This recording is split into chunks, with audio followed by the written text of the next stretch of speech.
Hey, how's it going? Yo, what's up, dude? How you All doing? right, good. Um, Good. I'm gonna give a bit of an intro and then we can get started. Yeah, let's do it. All right, sweet. All right, welcome to the Asterysk podcast. This is episode 7. My name's Rod, and in this podcast, I chat with really unique people that really stand out. And Yeah. today, very special guest. So please introduce yourself. Hey, what's up, guys? My name's James Crutcher. Go by Jamesy Boy. You want me like you wasn't pushing the kid to the side. I don't know if you thinking I'm blind. Close on my crosses and doubt on my eyes. Done with your efforts, I'm dealing with pressures. I know it's a lesson, that's word of the wise. Dubbing the mixes I'm mixing. I know I've been missing. I needed some personal time. All the pictures, dimensions. I know what you digits. I mean it. I'm staying inside.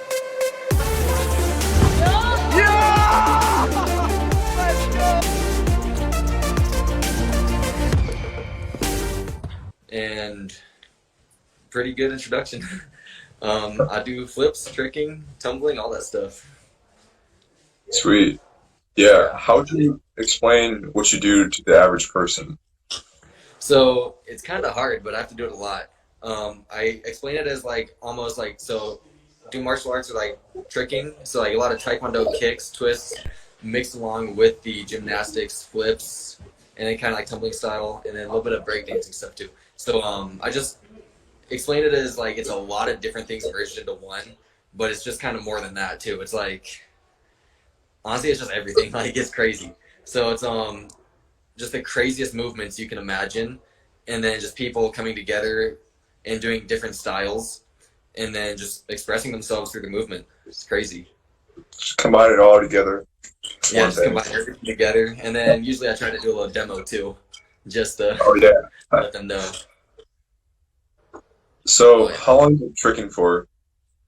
So I've been tricking. I think this is my 6th year now. I started when I was 14, and then I'm 20 now, and I've been able to backflip and everything since I was like 8 years old. I was just like a little third grader backflipping on the grass during recess. Like all my parents and everything, like teachers hated it because it was just a sketchy 8-year old doing backflips. But I was doing it, and so I've known how to backflip and like do front flips, a little bit like round off backflip, round off back handspring for 12 years now. But I started tricking when I was 14. Then I got really into it when I was like 15 and 16, and that's when I started training every day. Nice, nice. I started around the same time too, around 15, 16. Yeah. Do you have any hobbies outside of tricking that you put as much effort into? Um, I don't have anything that I put as much effort into, but the closest one would be guitar. And Ooh, so I used to play guitar before I was really like into like flips and everything. Like I was able to backflip and front flip, but I really wanted to like pursue guitar, and I almost went to a high school that was all music based. And then I was really thinking about that. I was really thinking about just like pursuing guitar, music theory, and all that stuff. And then I kind of decided not to because I wasn't having as much fun with it. So I took a break off guitar. And then I've only recently actually like picked it up again since like the whole lockdown. I just started playing again, remembered how much fun it was. But I'd play maybe like 3 times a week, whereas I'm usually trying to trick every day and trying to get clips and grind it out. yeah, for So sure. guitar is like the only one that would be kind of the only other hobby I have Cool. besides gaming. Gaming something else. It's a lifestyle. That's a whole other story right there. Oh yeah. All right, let's get very technical with tricking. What do you say some of your weaknesses are that you want to improve on?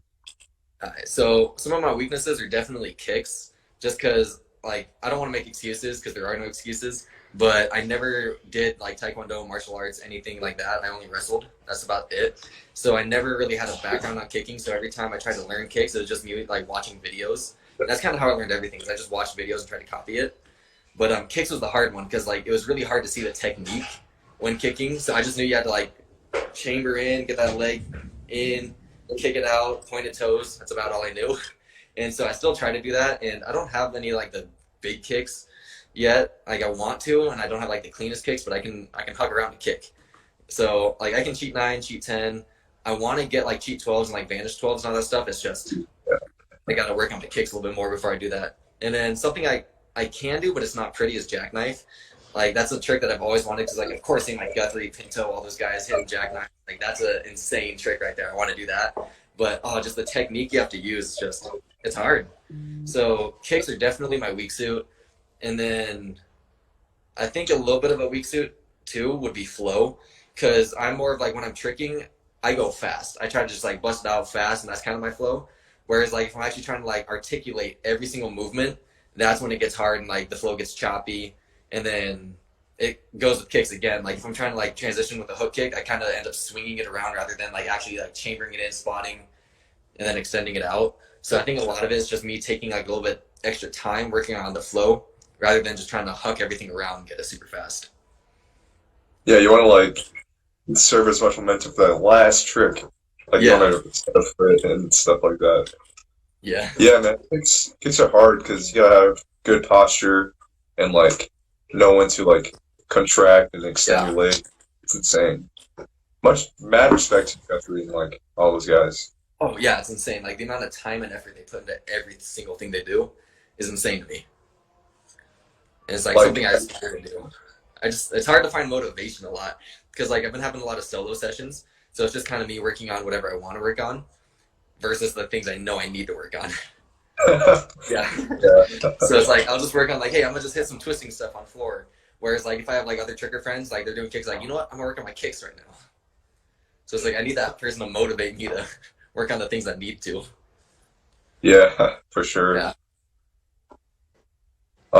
Was there a time in your career where you felt like your progression just skyrocketed, just out of nowhere because you're just so fast? So it was kind of weird. I remember everything was kind of slow at first, and it was taking me a long time to kind of learn. And then I was like slowly progressing the moment I got my first double fulls, and then everything kind of really kicked off the moment I landed my first standing dub full, just because that's when I was really able to combo into like dubs with whatever. Because I think it was a lot of mentality thing. I was like, if I can standing dub, I can pretty much finish any combo with a dub as long as it's set up. So I think it just like mentally changed my mindset. So every time I did something, I'd actually commit to the dub full. Whereas like a lot of times I noticed before that I would huck it, but I wouldn't really huck to land. I just kind of huck it. So I think standing dub full, and that was around, I think 2017, 2018, something like that. I think it was 2018 is when I landed it. Like it was in winter. So it was like either right before 2018 or right after 2017. It was like the weird transition year. But I think that's the moment I actually started to progress like a lot, just because it changed my mindset about how I think about finishing tricks and combos. And so it just took the mindset to a whole new level, and then just allowed me to really finish combos and just kind of up my combo level. Yeah, man, your twisting and like power tumbling's insane. Thank you. It's like It definitely took a while. It looks so easy, but like it's so hard. Yeah, it was definitely a struggle for me because I remember twisting used to be a weak suit, and then after kind of moving here, I work on the tramps a lot, and then so I have like nothing but free time on tramps. So I decided I'm gonna work on some twisting. I'm gonna get my twisting down, and then so it's just insane how like twisting on tramps actually translated to floor just that fast. Because twisting used to be something I'd kind of huck around and hope. Now it's kind of I know where I am and like how tight to twist in, and just like it's all muscle memory at this point. I don't really think about it. I don't like think in the air like 1, 2, 3. It's all how tight I'm holding is however many twists I'm gonna do, which is like the weirdest thing. Because I remember trying to like get triples on tramp for the first time, and I just did not understand it at all. That's me right now. I can't. Yeah, and it's the weirdest thing in the world. But the moment you get like that technique down and you understand like how tight twisting in like really affects it, whereas like other than just like holding the twist is how tight you're pulling in with each twist, that's when everything kind of snaps into place. You're like, oh, that's how you do it. It's crazy. Yeah, one thing I really like about your twist is that you invert properly, because some people just like go off to the side, like their hips don't go over their head, but they properly sit over your head. It looks so cool. That one took me like, I remember I was getting so frustrated working on that because I originally, when I was in elementary school, I learned a back full on the tramp, but I twisted to the right. And then when I started tricking, I realized I do like J-steps, cheat gainers to the left, so I had to like switch which way I twist, so I had to learn how to twist to the left. And then doing that, it was a really cheated twist. So every time I twisted, it was almost like one of those vertical B twists when I was doing left twisting, whereas like you go straight over the top with my right side. So I remember just grinding it out on my tramp for hours on end. Just really focusing, trying to jump up, backflip, then twist. And like I was never good at full downs at that point either. So I was just really trying to focus like a stall backflip twist And I'd always video myself seeing like how inverted it was, and I remember it was always garbage. And I was always getting like so upset. And, like I'd even have like the talk to myself. I was like, bro, do I really quit over a full? Like, am I gonna quit tricking now? But then I was always too stubborn. I was like, no, I'm not gonna let a full best me. And then so I just hopped back on the tramp, keep working on it. And then I was slowly getting the hang of it, but it was still kind of uncomfortable to go straight over the top.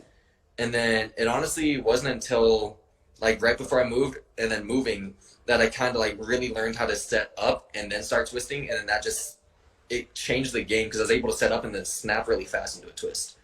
And then a lot of it was me working on kick folds. Just because with that kick fold, you have to set up and then snap in for the twist.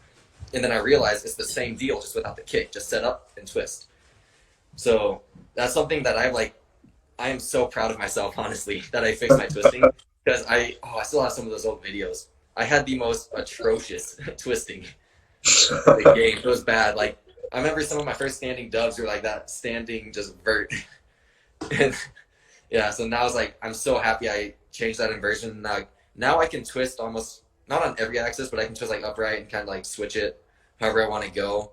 And then I can still twist to the right. It's just kind of weird for me because I don't normally do that. I can do the full, but I've tried double fulls. I can sometimes do it, but it's not easy. It's blind. Yeah, it's good to be able to do all axes because it's tricking and you're going all over the place. So all over the place. I was paying attention to some of your posts, and you said that you recently learned round off and your right-sided twisting. Yeah. So that's like another problem because I like did a backyard tumbling and I used to twist right when I was on like the trampoline at a young age. That's how I learned my round off. Is I learned how to round off to the right and twist to the right. And then so when I started tricking, I stopped twisting to the right and started twisting to the left, but I still had the right side round off. So it had like a really powerful round off to the right, but I wasn't able to twist it to the left because like I had that cheated twist, so I wasn't able to set and then twist. And then so I've been just practicing just cartwheels because I cartwheel to the left. So I just do like cart fulls, cart dubs, like all that stuff was the cart setup. And then every time I did a round off, I would have to do like round off back handspring to twist. And it was still like that cheated twist because it wasn't over the top. And then it wasn't until literally like this year I learned how to like properly set up on floor and then twist it in. And honestly, it was the best feeling in the world because I remember I started like slowly testing it out. I learned how to like fold down on tramps. So I decided if I can fold down on tramp, I can just round off like backflip and then fold down. And then I did that. I was like, okay, so that's the first time I've done round off right, twist left. Now let me try kick full. So I did round off and then just a big, like almost like flash twist. Because I just set it, then twisted. I was like, okay, I got that down. And then I had one of the other coaches helping me on my kick fulls on the temple track here. Because I want to plan on doing some crazy stuff out of the kick full. But, so I was having her help me with that. And then I accidentally just did a normal full instead of kick full. And I was like, you know what, I'm going to drop kick full for a second because I just learned I could do this. And then that same day I did, so I did round off full on the floor. I was like, okay, that felt good. I did round off dub on the floor. I was like, okay, this feels good. So I went for round off trip and like, it was insane just how like actually setting up and it just clicked all so fast. Cause like I was landing them all first try and I was hyped because this is the first time in my life I'd ever been able to do that. And then I gave it a little bit, waited until I was off the clock. And then I was like, all right, I'm gonna hit the full in now. I'm gonna go straight from learning my first round off full to full in. And that was just an unreal experience. Like it was hard for me to kind of like get that proper setup because I was still like rushing the twist a little bit. But then when I actually did it, I was like, you know what? Like I didn't have a gut feeling telling me I wouldn't land it or I'd get hurt. Whereas like usually if I go for a big trick, I like have a little gut feeling that sometimes like I'm either gonna do it or I have that feeling like, ooh, something could go wrong. And every time I've had the gut feeling and I still do it, I like wreck an ankle. And then so I've tried to like learn to listen to it. And that time I was like, you know what? Like I'm nervous, like mentally I'm scared, but I didn't have that gut feeling saying like I wouldn't be able to do it. So I had someone film it, I went for it and I landed it. And it was an insane feeling. I loved it. But yeah, so just like learning how to round off right and twist left was the biggest struggle for me. And honestly, I was working on my left side round off for the longest time. And like I can do it, it's just not anywhere near as powerful because it's like I'm so used to doing the cart and coming out of it like sideways rather than like in perfect 180. So every time I ran up into a left side round off, I would come out of it still in that cart setup and almost pop it. Yeah. So it's just hard for me to learn. And I'm just like incredibly happy that I can do it now. Right now I have a problem where I learned round off my right side first, Yeah. but then I spin to my left, so I gotta do this awkward cart to my left side. Yeah. So it's really weird. Yeah, no, I completely feel that. And then honestly, like, do you normally like cart full to the right, or like normal like right side cartwheel, or do you do the left side? I do left side. Yeah. So that's like the same thing I had. And it's just honestly like waiting on tramp was like the biggest friend to me, and then doing it on tumble track. Just because like I'd get more power than I needed on that, so I could like really focus on that full. And then the moment I had that, I went to floor. So it's kind of like, honestly, it's funny because I never used tumble tracks and like tramps when I was like working on stuff back in Idaho, just because like we had them, I just didn't like them. So everything I learned, I just kind of did it on floor. Whereas here, I was like, oh my lord, like these things like actually help you progress. It's crazy. Like that's what people use them. And so yeah, just using those tumble tracks and tramps really helps it. All right, for sure. Yeah, I gotta try it out sometime. I never used a tumble track either. I know, dude. Like I always hated them, but then like I started using them. It's crazy.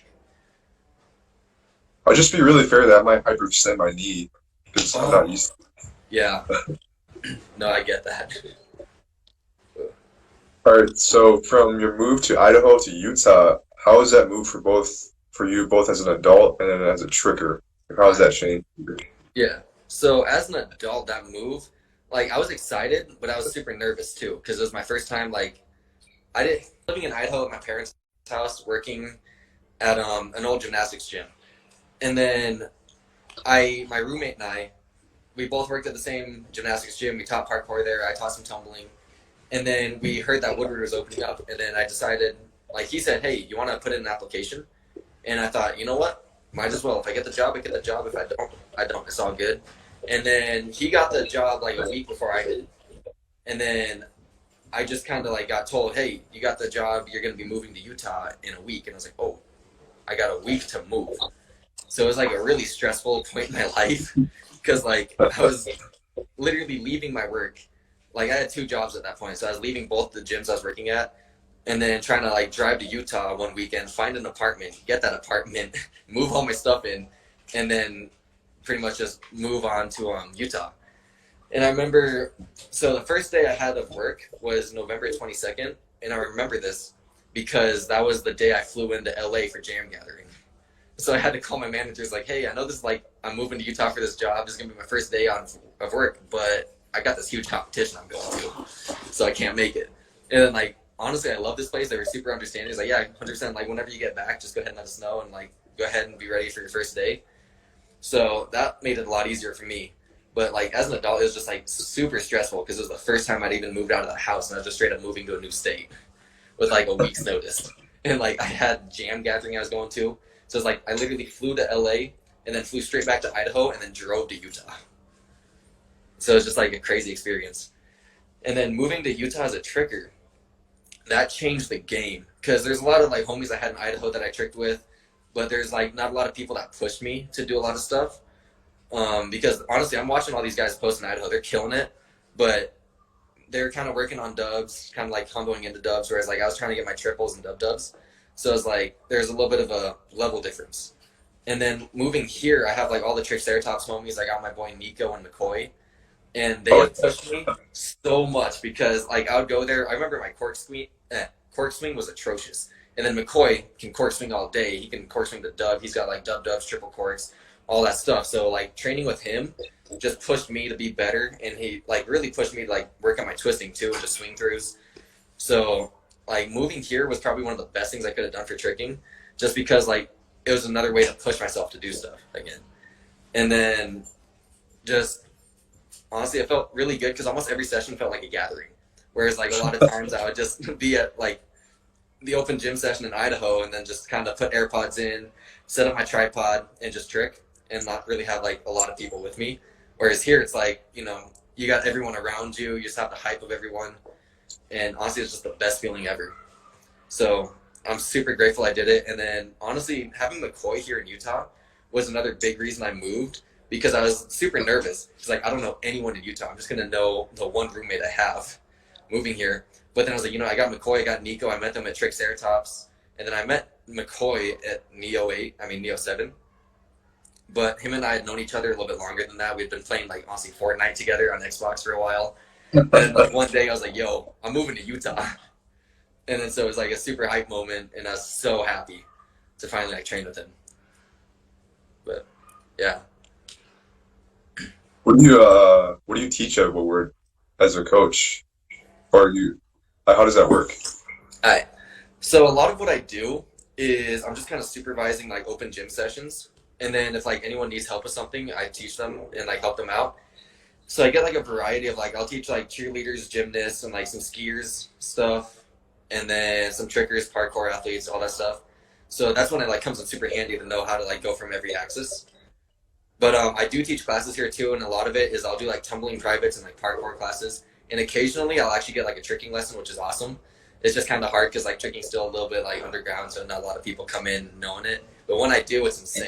Because I had like a few, I think 7 and 10-year-olds working on corks and like doing scoot corks, and I'm helping this one kid. I think he's 10 years old, and he's actually working on some combos. He's doing like tornado, hook, scoot, cork, and I was like, man, there's no way I was doing that when I was 10. I was just doing a back up on the bench when I was 10. Like, I wish I had this. But so a lot of what I do here is a lot of tumbling, but I still get those tricking and parkour classes. And then with skiing, I don't ski. I've never skied in my life. I have snowboarded a few times, but on tramps, I teach a lot of like the skiers how to like set into tricks and like kind of the mindset and how to go into it. And then I just pretty much teach them like, so say like someone wants to learn a dub 10, which is a full in. I teach them how to go for a full in, but instead of going over the top, I go off to the side. So it's more of like a vertical axis rather than like straight over the top gymnast. So that's when like it comes in super handy knowing how to like cheat my twist, because that's how they do it, just because they can't go straight over the top when they're skiing. Yeah. So that's something I do a lot. So it's kind of like anything flips oriented. I'm helping out.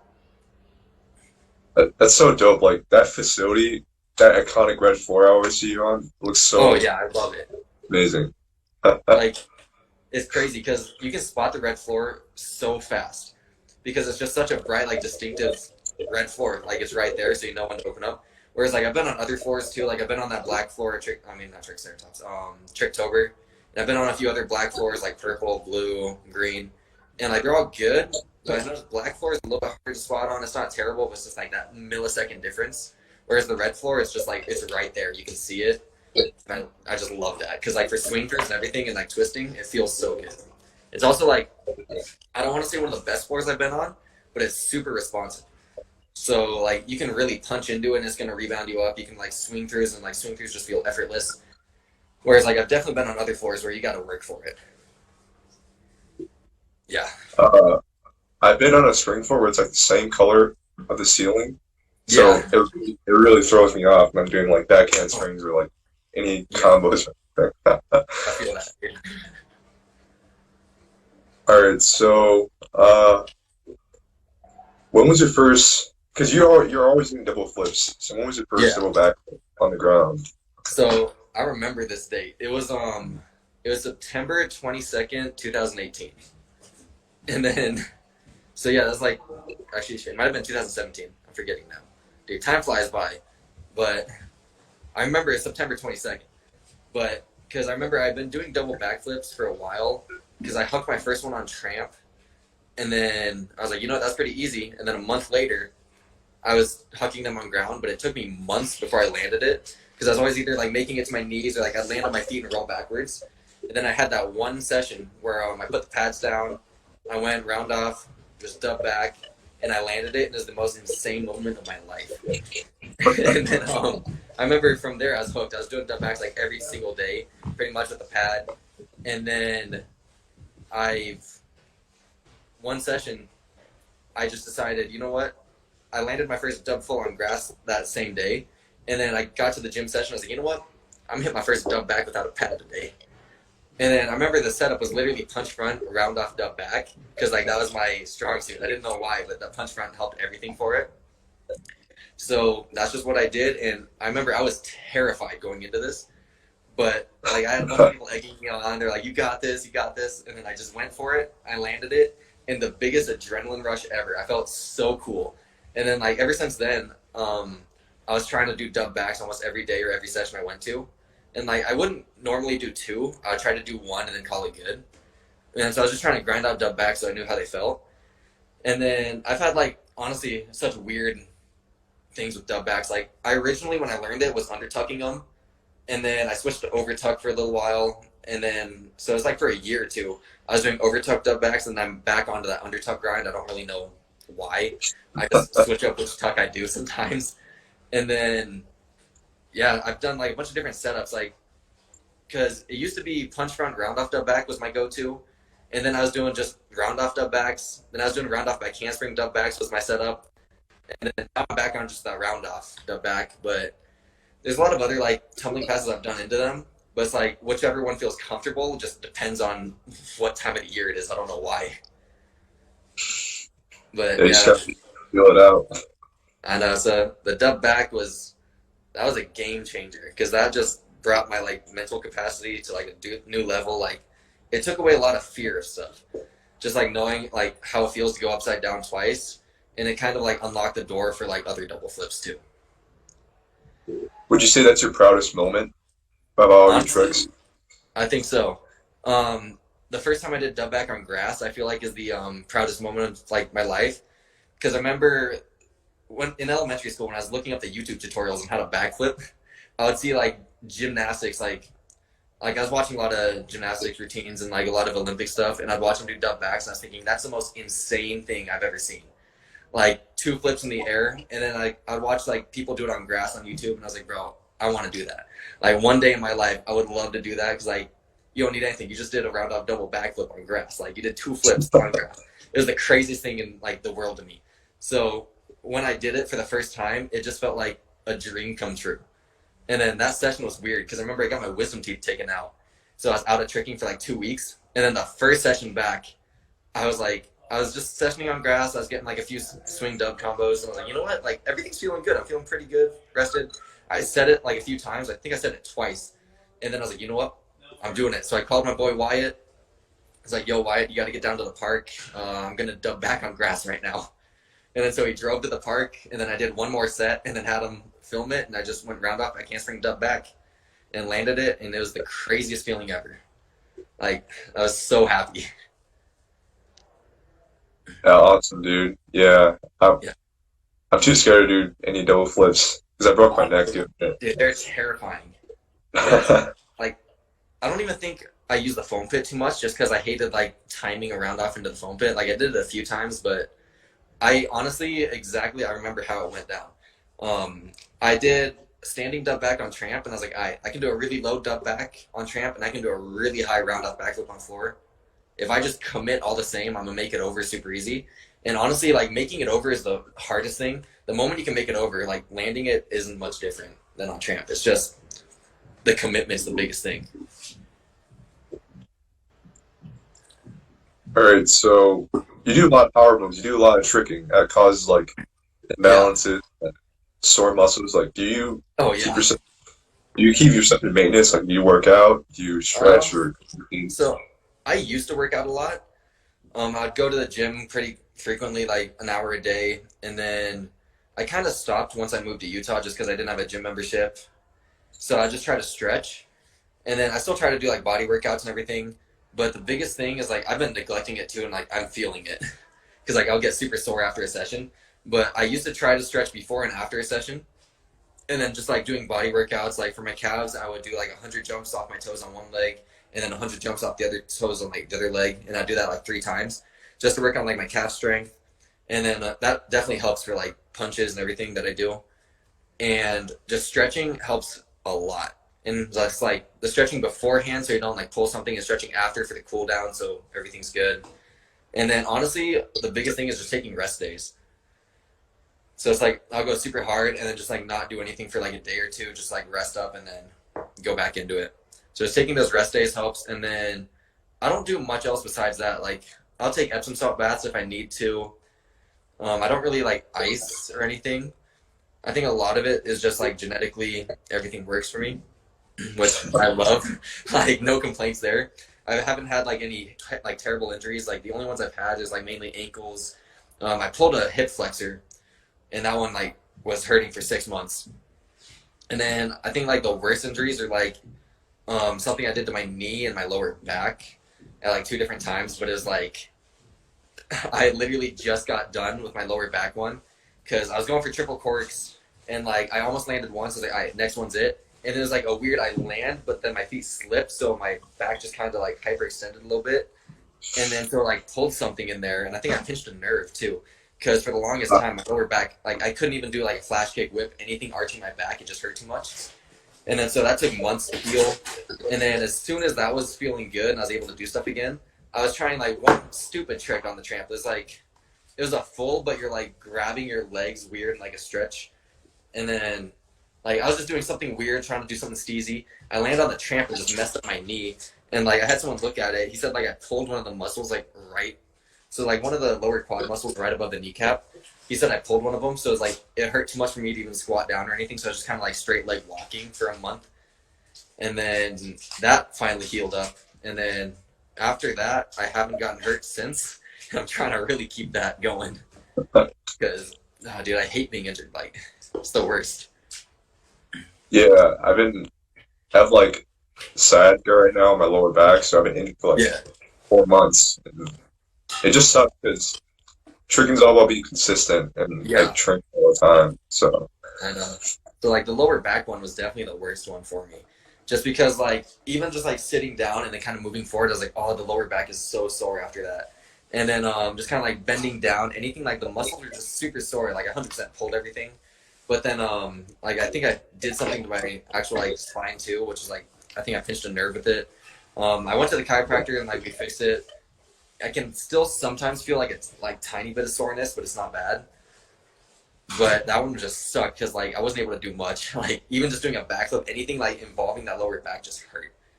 And it wasn't until like I had one day, like I did round off whip, and I was like, you know what? That didn't feel bad. Let me try a back handspring. I did a back handspring. I was like, it doesn't hurt. Who knew? Because like I remember I literally injured it in I think October, and I wasn't able to do stuff until I think January or December. yeah, Like I was just doing like easy stuff, and then I finally did my first back handspring. I don't know how long in December, and it finally felt good. But yeah, so just trying to like work on other things without pain. I gotta work on kicks because of that. I don't work on kicks, dude. I wanted to. Like I had a whole like list sheet in my notes of like I'm gonna work on these kicks, but then I hurt my knee, so like any kind of like actually like extending it hurt it too much, and like rechambering it is like ah. So I was like, man, what do I even work on at this point? So I just worked on stretching again, and like I worked on a lot of tumbling, like not even like back handsprings because I couldn't. I just worked on my round off technique to get that better. So I was like, I'm gonna work on whatever I can.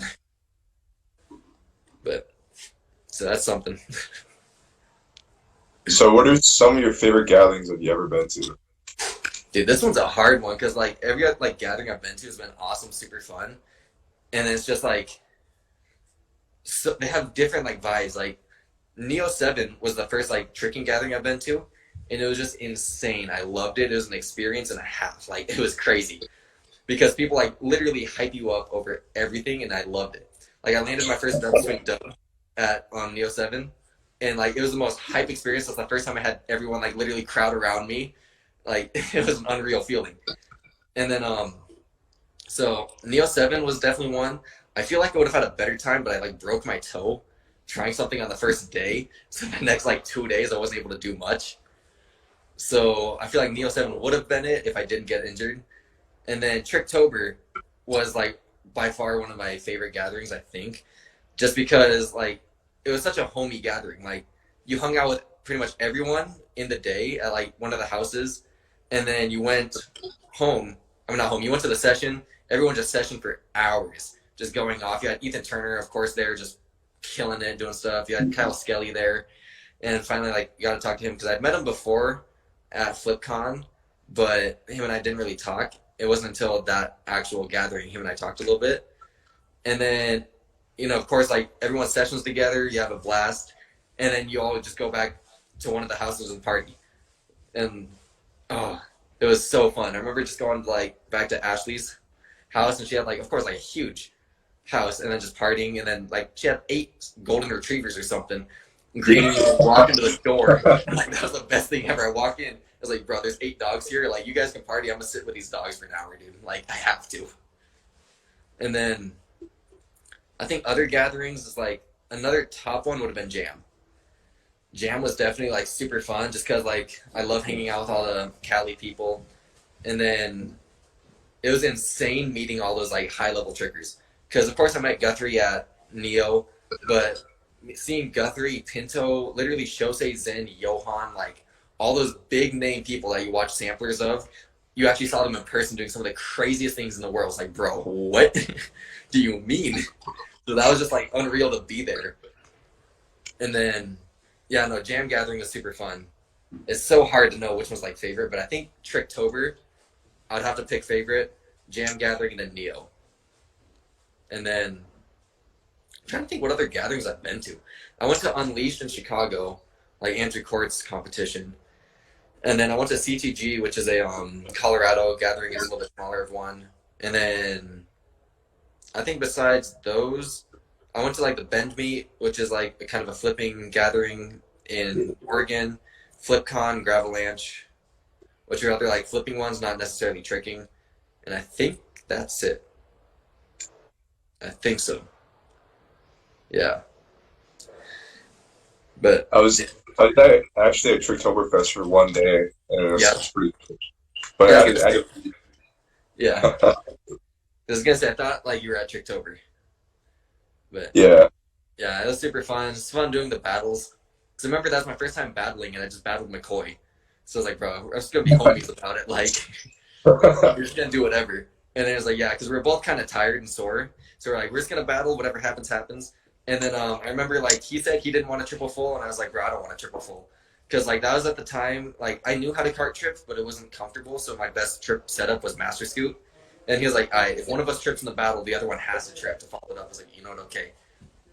And then so he ends off the battle with cart trip and looks at me as like, bro, I'm gassed. I don't want to trip.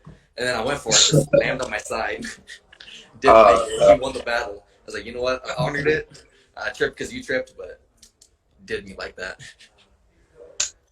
So honestly, it's just such a homey like gathering. It felt so fun. Like everyone's so welcoming. Like they're always welcoming, but that one just stuck out more.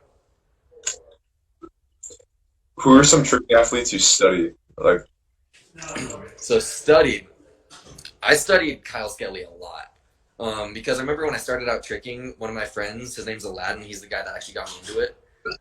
He went to my high school, and it's just a crazy way we met, because I met him at the gym that I went to called Danik over summer, and then like a month passed by, and I go like my first day of high school, he's in my history class. I was like, bro, what's up? And then so we just started hanging out. We'd go to the gym sessions. He like showed me tricking. He taught me how to like cork, beat twist, all that stuff. And then he was like, yo, you got to look up this account called Plan Zero on YouTube and just watch you guys. It's insane. And so I was like, okay. And so I'd watch them, and I was just like watching so many other videos and like their tricking highlights, just studying how they did stuff. And then so like then I like, you know, I had Instagram. That's when I started following a bunch of trickers. And I just studied so much of Kyle Skelly and Johan. And those are like the two big ones I knew of. It wasn't until like a year later I found Guthrie, and I was like, what? It was crazy. Like I didn't know about Guthrie until like a year after. But yeah, so it's mainly Kyle Skelly and Johan. I just studied their tricks so much on like how they did stuff and like how they did swings, like all their setup styles, and like doing mainly like scoot to aerial, scoot one-handed cart, and like all that. So it's like when I trick a little bit, I can see like their styles a little bit in it, just because like that's how I learned. So I was just watching them a lot. But I think those are the big two I watched. And of course I watch Velu all the time. But I was watching his like, you know, his gainer switch torque in, his swing throughs, like his freaking side in, like just I was watching him just idolizing Velu. It was like, bro, that's like the craziest stuff I've ever seen. Like those double flips, stupid. And like I was watching him do dub backs all the time, and like he was one of the guys I saw do round off dub back on grass. And I was like, that's what I want to do. So definitely, I think Velu, Johan, and Kyle Skelly, biggest idols in tricking when I started. yeah, I just saw this sampler called Chapters from Kyle Skelly. I was like, holy shit, this is so cool. Yeah. And that's how I got into tricking. I know, dude. All right, so we're near to the end of the podcast, so Yeah. I'm gonna explain this concept of Asterysk. Yeah. And no, actually, I'm gonna backtrack. What do you want to focus on? Be really good at in tricking that makes you stand out, because you can't necessarily be a jack of all trades. Like, what's something that that distinctly shows that this is James tricking, essentially. Yeah. I love, honestly, just like doing those insane power moves out of nowhere. Like that's something I love. Like almost like I don't do a lot of run ups when I do power moves too, unless it's like something I need to run up for. But I love just doing like that, tiny run up or just kind of like standing almost, and then just doing something crazy out of nowhere. Like I always love that watching video, like someone just kind of like Guthrie like doing something like he'll run up, kind of shake his head no, and then just standing cart trip. Like I love that stuff, just power out of nowhere. So like I always try to like copy that. Like I've done that a few times too. Like I'd run up, kind of stop, round off, up back, do something like that. And it's just like something about that stuck out to me. So I just love having the power. Just because like I'm also not a tall guy. I'm like 5'5", like 130 pounds. So it's like I'm not a big dude. So it's like I just love being able to show just power out of such a small body. That's just one thing I definitely love. And then like I would love to have like flow. It's just I definitely need to get a little bit more flexible for that because I see like Chef like insane flow when he does stuff. And then it's like I would love to have that, but that's something I know I need to work on my flexibility. But throughout my whole like tricking career, just power is something I've always loved. Yeah, those minimal setups really show how much control you have with those power moves. It's crazy. Oh yeah. All right, so I'm gonna ask you a random question that doesn't relate to this podcast, but I'll just to get to know a little bit more about you. Yeah. So let's say you're banned from listening to music ever again. The government bans you from ever listening to music, and they give you this old iPod player to play any song you want. You get to pick 3 songs. What are those 3 songs you're going to listen to for the rest of your life? Oh, dude, that's a tough one. Okay, so, oh, damn. It'd have to be metal, because metal just hypes me up when I'm doing it. So, I'm not sure if you're going to know these songs, but it'd be The Pride by Five Finger Death Punch. Just because, like, it has, like, I love the drop in it, just, like, the build-up. It always, like, pumps me up. It's, like, a song that I can always, like, really get hyped up to. So that'd be one, The Pride by Five Finger Death Punch. Another one,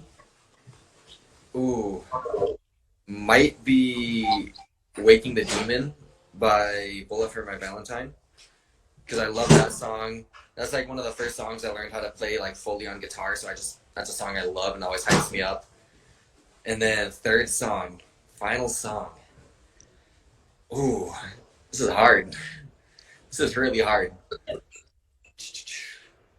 I'm trying to think, dude. Definitely metal. I don't know if I want to pick the same band. I might want like a little bit of variety if I can. But I think I'd have to pick.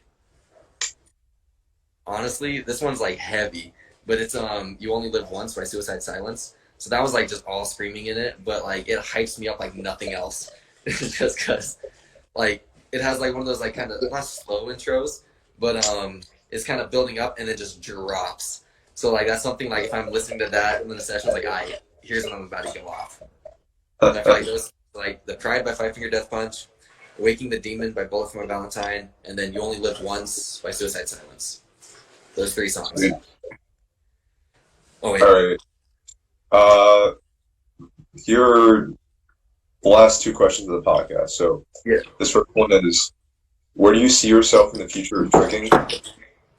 Whether that be where do you see yourself in the future of tricking? Like, where do you want to go with it? So I would love to be able to just kind of almost do it like Kyle's doing, like Kyle Skelly or some of those guys, just like creating videos and then having tricking in the videos and be able to like sustain living off that. That's something I've always wanted to do. And like honestly, I just want to motivate people because like I love when people like just DM me as like, yo, I got my first like scoop fold today on ground or just like some trick they're super hyped about, and they're like, yeah, it's just like I was watching your videos and motivated me to do that. It's like one of the best feelings in the world. Because like I remember like as a youngin trying to learn some of that stuff, I was always too nervous to actually send that message to like an idol, so I never did it, but I was always thinking of it. And so it's like it always like warms my heart almost when people send that to me. So I just want to be like one of those guys that I am like just creating videos, doing what I do, and then I'm just helping motivate other people, helping them like get their tricks, and I'm able to like kind of make a living and just like have fun just making videos, just kind of doing whatever. Like that's always just the best thing. Like of course like famous YouTuber would always be fun. I just hate editing YouTube videos. Like I love watching them. I love watching my own videos. I love filming them. I hate the editing process. Like Because I've had too many times I'm editing something and then it crashes. I'm like, bro, I just spent like 2 hours on that. So like, I want to make some videos like somehow and just make a living off of it. Just have tricking in the videos, just like a bunch of edits, and just kind of like doing just random stuff, just like a normal video. Then just start busting out some flips in like the random like middle of Walmart, trying to get like a Snickers or something, dude. I don't know, like just random videos like that. Like that's one of my dreams, just doing that stuff. Sweet. Yeah, sure. And then another one, I just remembered this, acting. I would love to like be almost like a stunt double or like just like a person in like a Netflix show. Because like I've been watching Cobra Kai a lot recently, and I'm watching them do some like kicks and flips, and like I'll be sitting there watching like I could have done that better.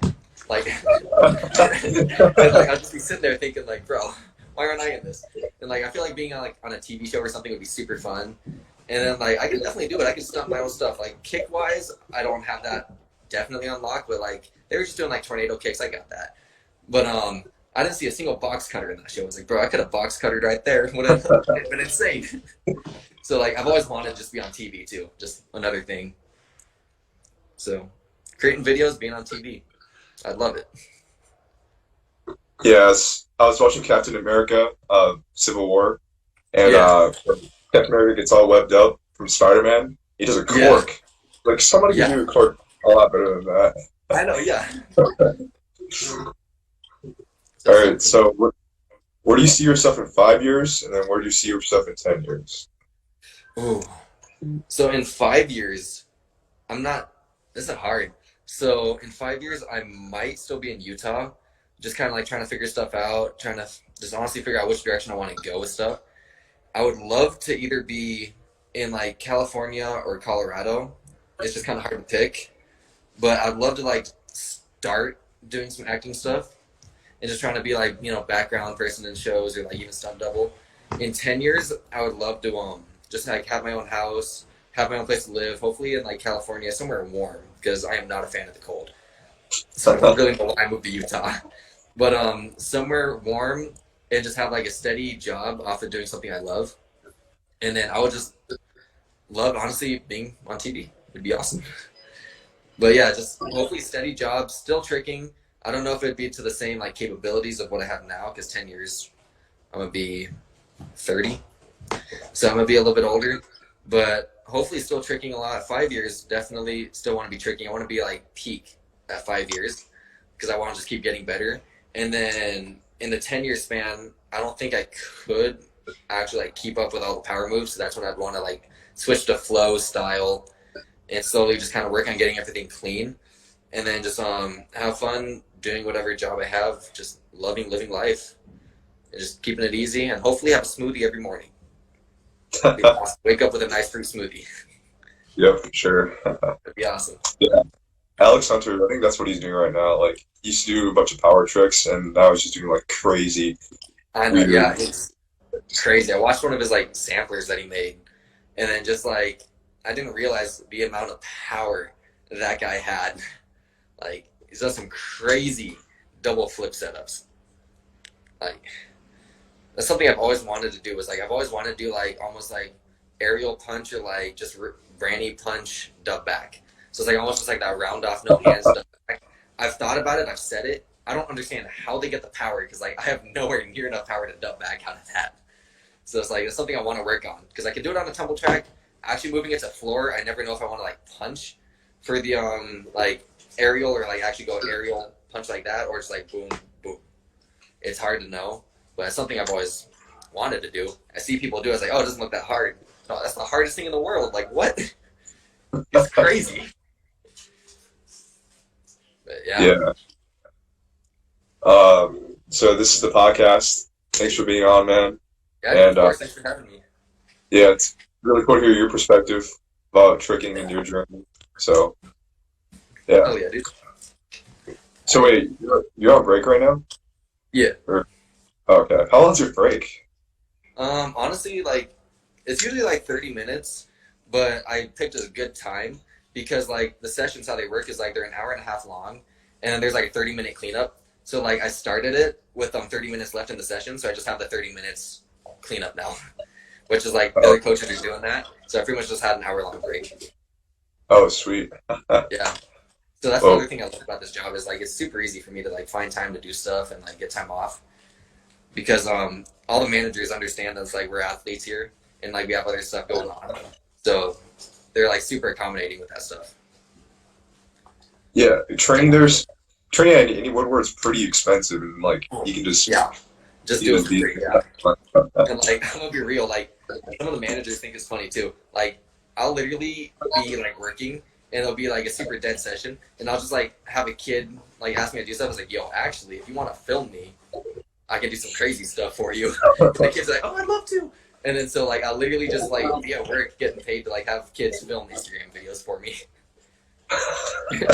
It's like it's a win-win. It's too good. All right, man. I won't use too much of your time, so thanks for being on. That is of course. See you later.